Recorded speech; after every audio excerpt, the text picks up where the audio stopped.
Hey, Sergeant Homesteader here. So today we're going to take some of our squash that we have just sitting in our totes down by our patio door, and I want to process some of this. Like I said in an earlier clip, this squash can sit there for a long time and I can go down at any point during the season and split it open and bake it up. However, I want things to be a little bit more convenient at times, so I am going to process this squash so I can just jar it up and I could rinse it out and make a squash mash, squash soup, just roast already cut up squash, so it's going to take half the cooking time instead. So I peeled this squash. I got all my peelings in there from my birds.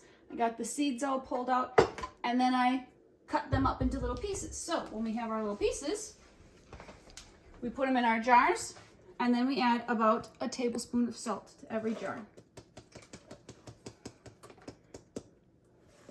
I got salt in all the rest of them. I like to put the salt in, and then we go back over here to the water.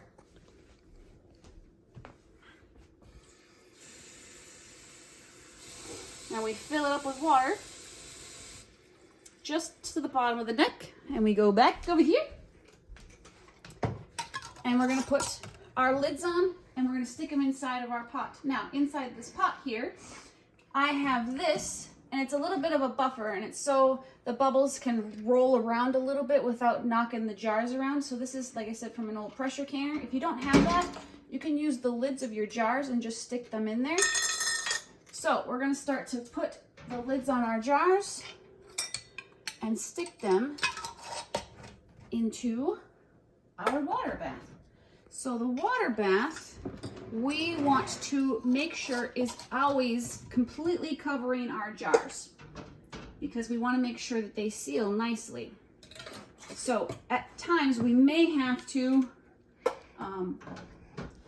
add more water.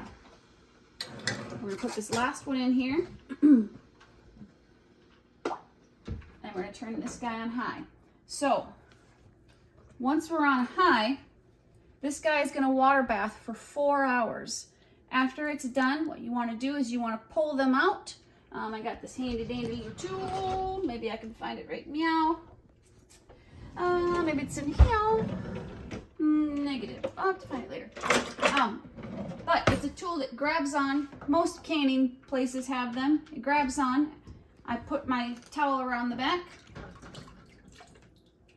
and then I flip them upside down on a towel, and that they can sit there and cool.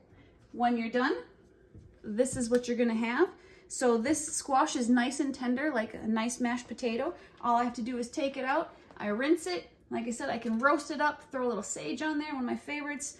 Make some squash soup. Just make it into mashed squash if I want to. I can also use it like a pumpkin pie, so because it has no flavoring in it right now. So that all being said, that's how we process and can our squash.